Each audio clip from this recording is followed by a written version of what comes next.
Hello everyone and welcome back to another episode of Quarantine Kitchen. I'm your host Paul Desman and it's always great to see you. We had such a great response on that episode with the French onion soup last time. Worked out really well, came out great, and we're definitely going to be making it again.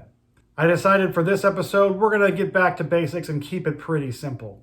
It's only going to take one pan to make this dish, and you can make it as large as you want for however many people you need to feed. For this episode, I'm going to make my beef stroganoff. To make my beef stroganoff, we will need some ground beef, some mushrooms, egg noodles, some beef stock, salt and pepper, some white wine, some thyme, unsalted butter, Dijon mustard, a little bit of flour, some Worcestershire sauce, a little sour cream. We only need half an onion this time. And of course, we need some garlic. It's true. This recipe is so simple, you just need to get out a pan, put it on the stove, and keep on dropping things in. We're going to be giving this pan and its contents a whole lot of love again. And in case you haven't watched before, giving your food love means to stir it a whole heck of a lot. However, we only want to add clean love to this dish, so we wash our hands, the half onion, and the mushrooms.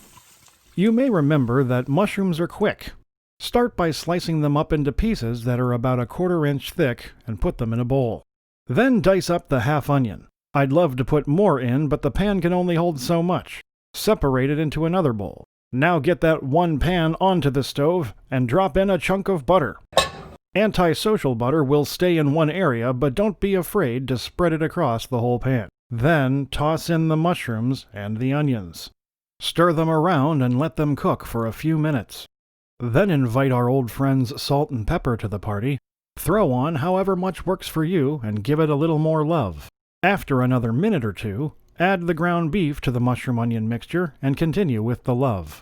Cook this for several more minutes. During this period of time, find the thyme and take the time to put some thyme on top. Once you have a good blanket of thyme all over, you know what it's time for.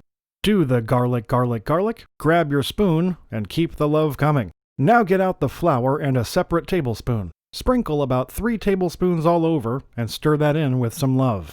This helps with thickening and lays down the framework for the sour cream we're going to add later. Who wants wine? Pour a good amount in, but keep in mind that the more you put in, the less you have to drink. Let it simmer for a few minutes and then add in the beef stock. Anywhere around 4 cups will work just fine. And be careful when you give it some love. As we all know, sometimes adding love with wine can backfire. May your love burn just as bright and last much, much longer. Now it's time for the Worcestershire sauce. Drop in a few glugs to taste, and, you guessed it, stir it in. You know, love. When it came time to add the Dijon mustard, I discovered that this meal was very happy from all the love I'd been giving it, and I got a big smile in return. As cute as he was, I had no choice but to mash his face around with some more love. Let all that cook for a few more minutes, and then get out the egg noodles. Just dump the whole bag in and try not to miss the pan. Keep up the love and stir it all together. Now, we have to cover it for about 10 minutes, so if you have a lid for your pan, happy day. I, however, do not, and used a fireproof placemat thing which worked out quite well. If you know what it's actually called, tell me in the comments. After 10 or so minutes, remove whatever lid you're using, give the whole thing a great deal of more love, and get your sour cream ready because it's time to pull everything together.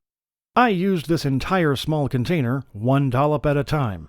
Just drop them in and always remember to add the love.